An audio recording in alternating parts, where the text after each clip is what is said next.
aura fallu faucher les blés, apprendre à manier la fourche, pour retrouver le vrai, faire table rase du passé. La discorde qu'on a semée à la surface des regrets n'a pas pris. Le souffle coupé, la gorge irritée, je m'époumonnais sans broncher. Angora, dis-moi d'où vient la vie, où vont les vaisseaux maudits. Angora, sois la soie, sois encore à moi.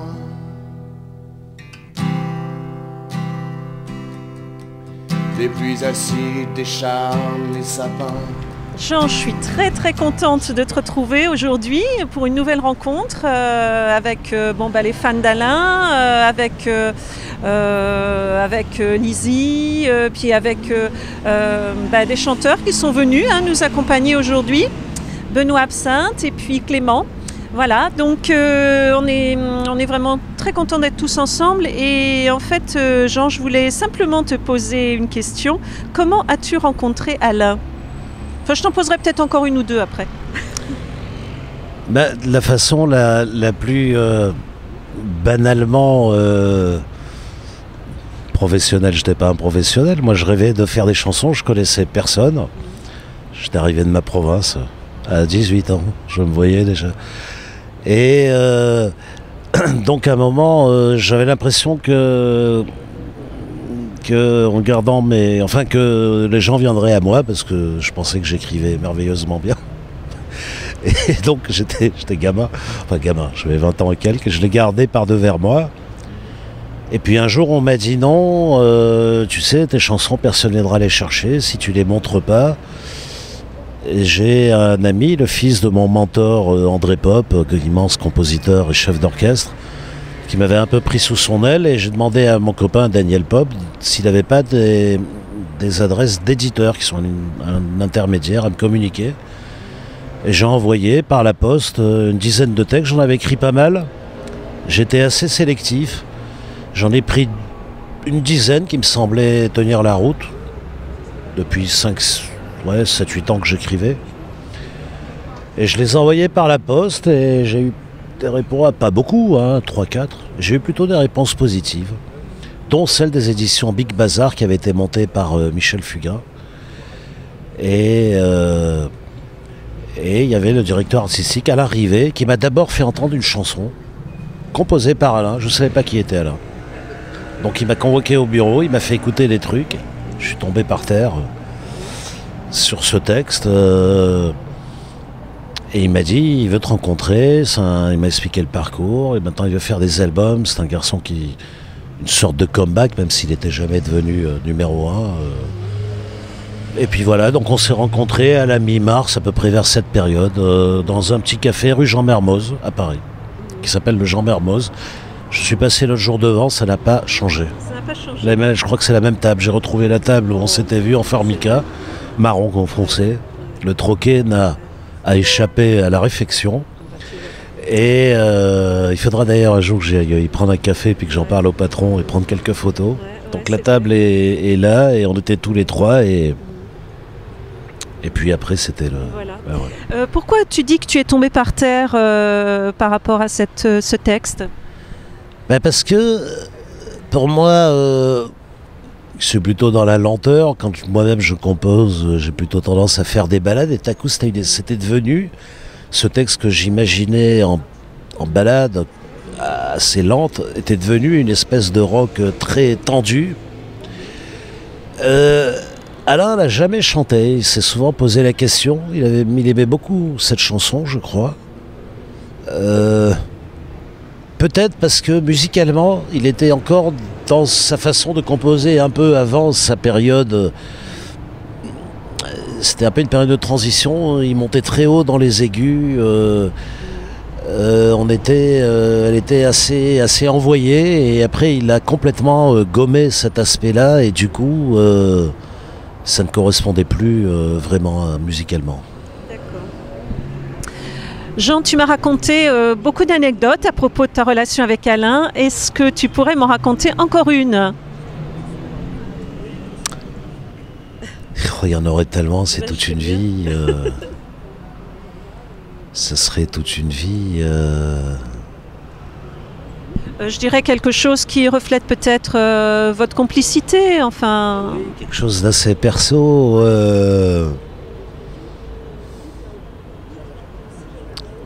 Il avait la manie dans les années 2000, donc bien entre l'imprudence et bleu pétrole. Enfin, la manie, c'était pas une manie. Alain... Ah si, j'en ai une. Il va faire un moment, justement, dans ces années 2000, il va au studio qui sont, je crois, dans l'orne enfin, l'énorme studio où il faisait les Arthur et les Minimoys. Il a fait le doublage d'un des personnages. Et alors, quelques jours avant, il me dit tout fier, il me dit, Jeannot, parce que Alain, c'était pas... D'abord, il était tout le temps sur répondeur, alors il écoutait le répondeur, voir qui c'est qui décrochait, des fois il n'était pas là. Comme il n'était pas tricador en machine, il pouvait effacer le répondeur, les messages sans le faire exprès, les touches.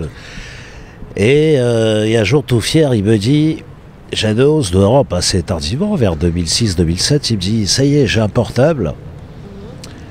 Alors... il me donne un numéro de portable, il me dit voilà, comme ça tu peux m'appeler direct et au moins je serai sûr de pouvoir répondre.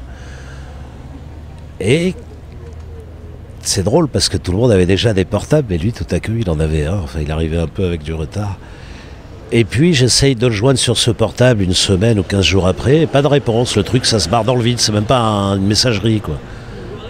Alors je l'appelle sur le fixe, et non, c'est lui qui me rappelle. Un dimanche matin, c'était drôle qu'il m'appelle un dimanche matin. Et il me dit, Jeannot a l'air un peu désespéré. Oh, j'ai perdu le portable. Ça faisait 3 jours que je l'avais, je l'ai perdu. En revenant dans le train de la séance du doublage de Minimoy, il m'a dit, bon, je suis vraiment pas fait pour ça. Je dis donc, écoute, on va repasser par la vieille méthode. Donc, il n'a pas repris de portable. Jamais. D'accord, il n'a jamais repris de portable. Jamais. Jean, j'aimerais quand même qu'on parle un petit peu, si tu es d'accord, des 2 livres que tu as écrits, parce que moi, ils m'ont beaucoup touché, tes livres. Et est-ce que tu veux bien nous en dire 2 mots quand même? D'abord, il y a cette personne avec qui tu les as écrits.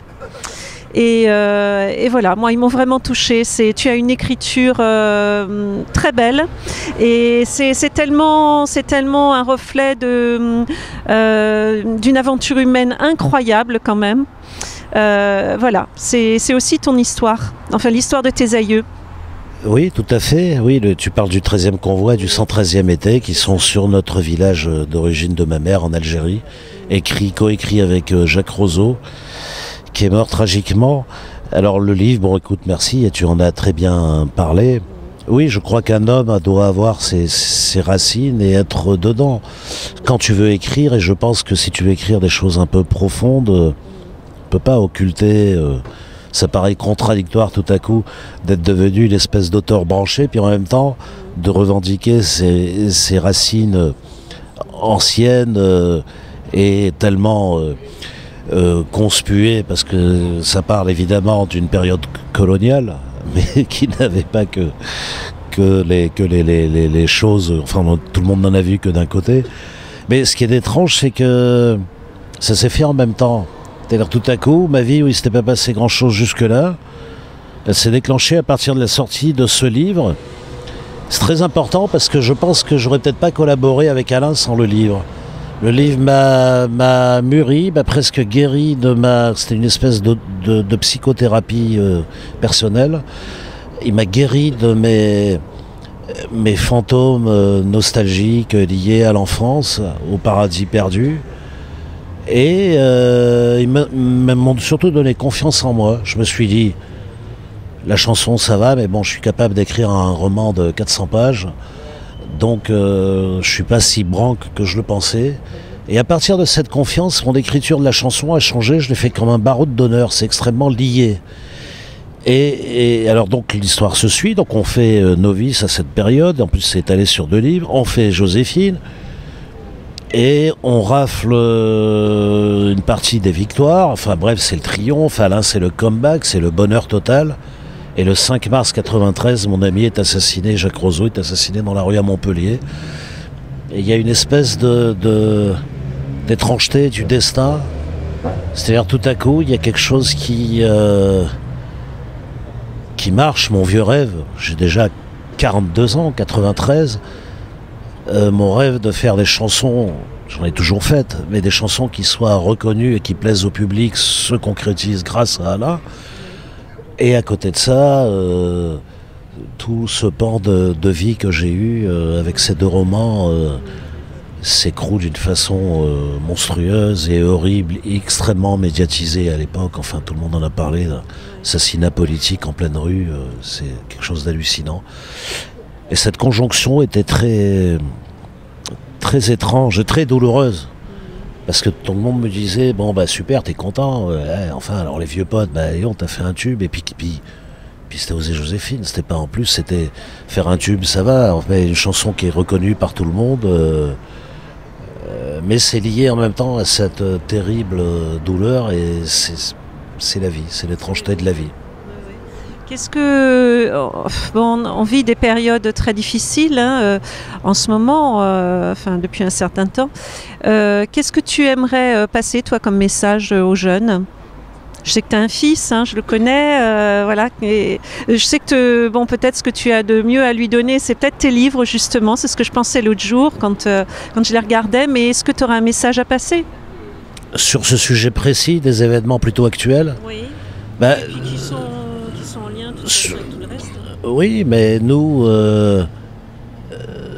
moi, j'ai été élevé en partie par des musulmans. Mon père... officier des Goum marocains, est monté, il a fait l'Italie, la Corse, le débarquement de Cavalère, il est arrivé en Allemagne dans les premiers avec les goumiers marocains. Moi j'ai passé mon enfance dans un camp dans le bled marocain, donc l'islam, cet islam de gentillesse et nous on a été des enfants gâtés, choyés, protégés. Il y avait ce qu'on appelait un officier d'ordonnance, c'était un soldat, un goumier marocain, c'était des rudes guerriers qui ont terrifié les nazis quand ils sont rentrés en 1945, qui étaient amoureux de la France à un point tel qu'ils se sont fait tuer par centaines, par milliers pour délivrer la France, sous la conduite des officiers pieds noirs comme mon père. Et cette histoire commune, elle est tout à coup... foutu en l'air par ces espèces d'extrémistes. On n'a jamais vécu ça. On a vécu dans le...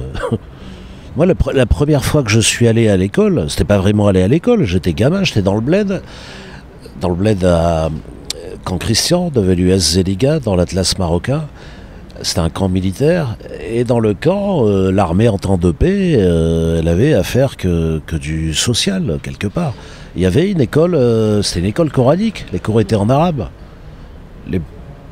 À 4 ans, avant d'aller, il n'y avait pas d'école, donc j'y allais presque comme le fils de l'officier, j'y allais presque en curiosité. On nous apprenait à parler, enfin les cours étaient en arabe, on nous apprenait un peu l'alphabet en arabe. Nous on a vécu complètement immergé. Après il y a eu l'histoire de l'Algérie et tout, mais c'est terrible, ça me blesse beaucoup. Enfin, c'est...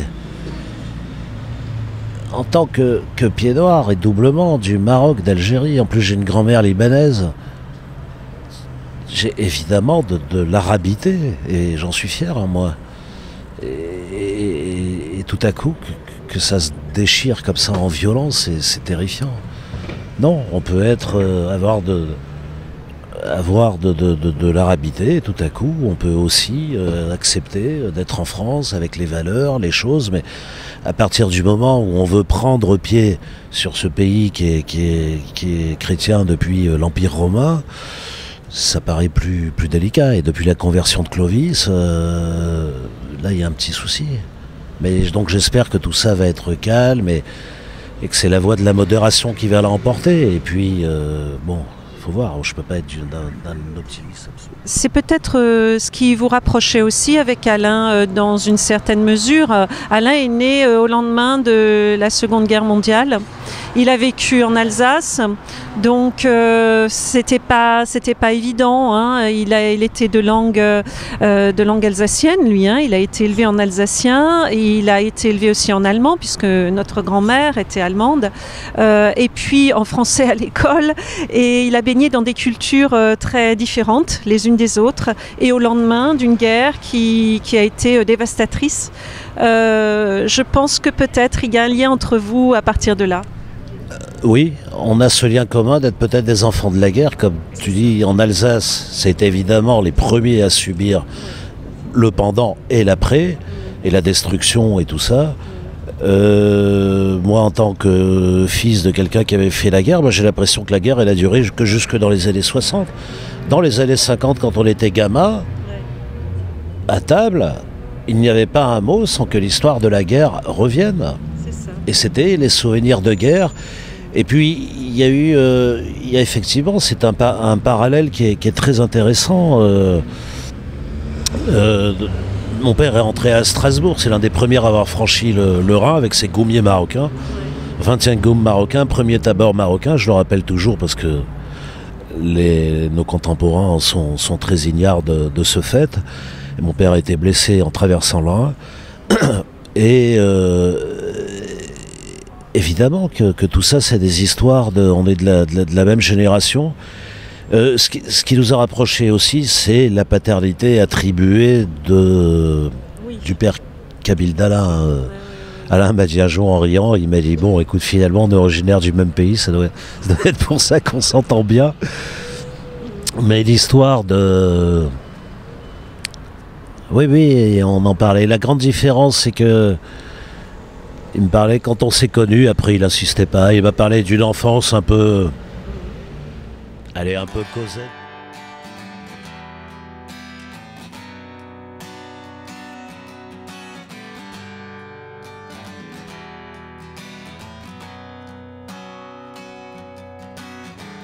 On m'a vu dans le Vercors sauter à l'élastique, voleur d'amphores au fond des criques. J'ai fait la cour à des murennes, j'ai fait l'amour, j'ai fait le mort. T'étais pas né. À la station balnéaire, tu t'es pas fait prier. J'ai des gants de crin, geyser. Pour un peu, je trempais. Histoire d'eau.